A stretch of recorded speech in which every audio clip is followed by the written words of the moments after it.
Welcome to working with what you have. And what I have is nothing on my head. Let me see if I can do this again. I tried it before. Let's see. Again with this hat. Again with this hat. Every time. Alright. I'm going for my VGG hat. The OG VGG hat. From Vice Grip Garage. Alright, let's see it. Let me try it again. Hold on. Ready? Alright, we're ready to what the? This is my motorcycle helmet. I said VGG. Oh. This is what you have. See, this is what happens when no one tells you how this crap works. Alright, let's try this again, shall we? 1, 2, 3. Finally. Third time's a charm. Anyways, welcome to Working with What You Have. I'm your host, John. No. The high-tech redneck is still not here. This is my Dremel case. I turned into my camera case. Put a little bit of foam on the inside. But you don't need me to explain all that to you. It's all in the video. So, why don't you come on in. Well, get yourself a drink first. Then come on in. Watch the video. And believe me, read the warning sign at the beginning of the video. Every one of my videos should have a warning sign on it. I hope you enjoy.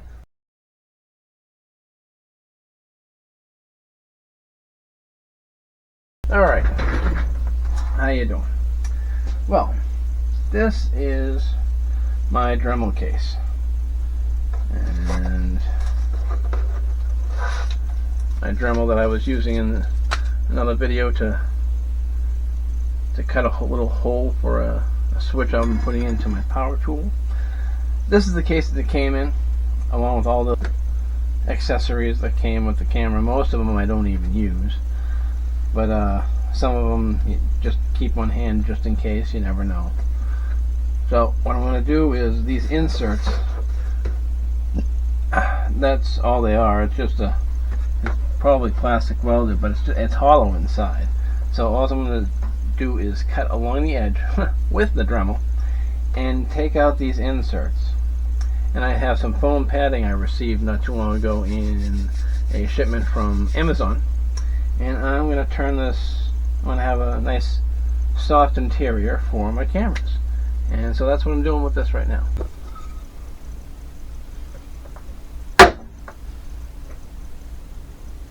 That'll work, for part of it at least. Alright. So, let's flip the widget and go like this. And we'll just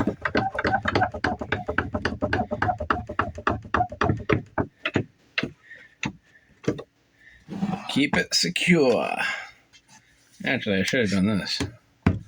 Wait, actually, why didn't you tell me that? I let you into my shop, I show you, and you don't tell me when I'm screwing up. I told you there was a warning at the beginning of this. That's why there's a... I'm crazy. I'm a special type of crazy. Okay, let's see if I can do this. No dexterity. In other words, if you're not mechanically inclined, let your friend do it.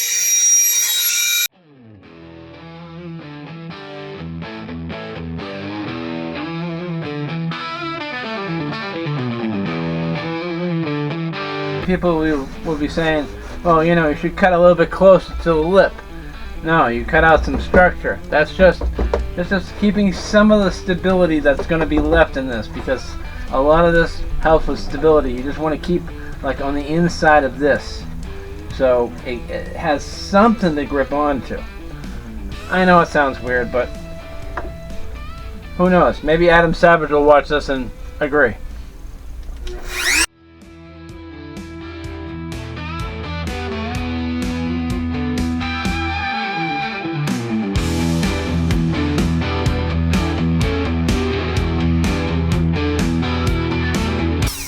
Okay, that should be it for the first one.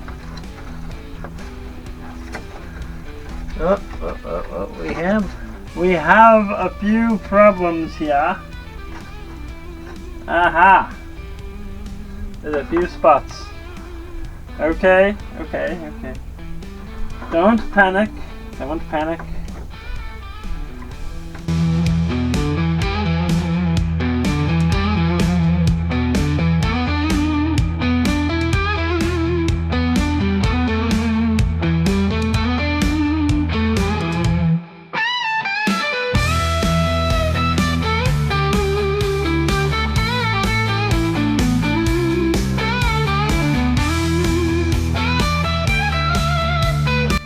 Plans. I was going to cut out both inserts, but now in this part I was planning on how to cut down the high spots on this insert. Little did I know I would be coming back and cutting out the entire insert in about 20 minutes, of course off camera. Sorry about that, I didn't record that, but it was kind of funny. I just tore everything off and said let's start from scratch. What was that? Oh, never mind.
Get this stuffing.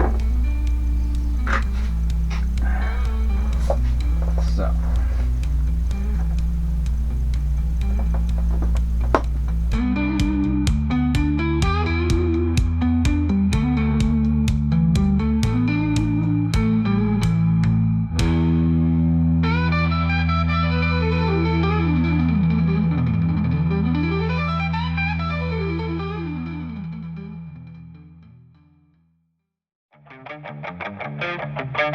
Well, this is the final product of my Dremel case. Converting it from my Dremel case into my camera case. I finally did it. The last time I showed you something, it was ugly to sit in. It had a big mound.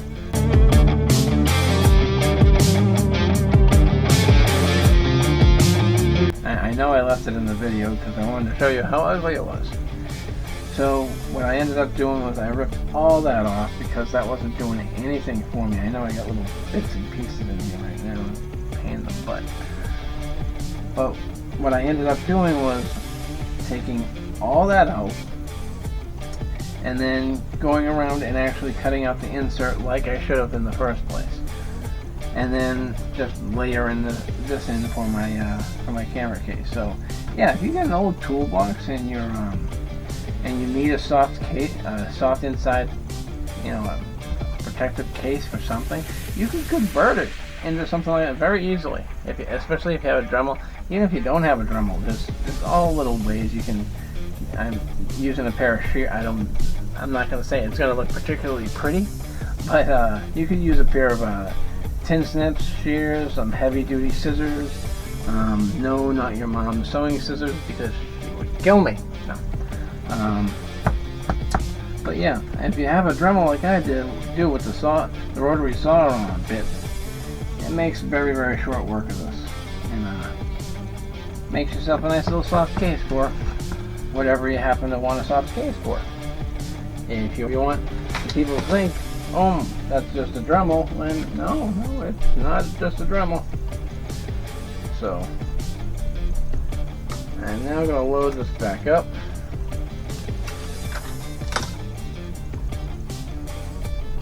That's what I love about it, because the last one, pain in the butt, because I had to place everything almost exact in certain areas so it would close. Now, just throw everything in, close it up, you're done.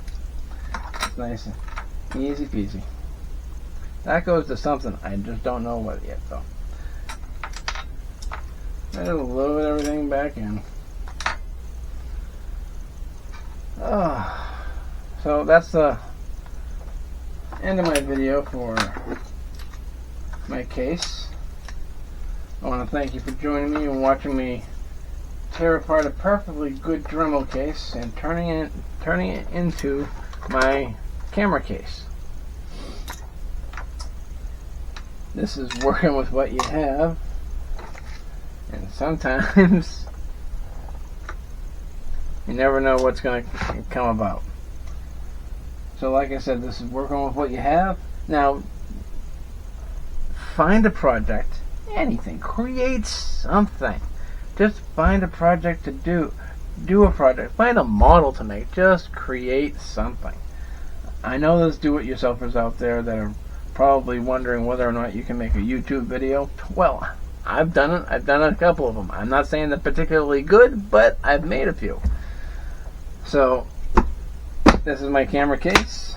Of course, I don't have my main camera that I'm using right now in the case, but I have a funny feeling that and my tripod that's sitting on could probably fit in this case no problem now. So get out there, go find a project, and I'll see you next week.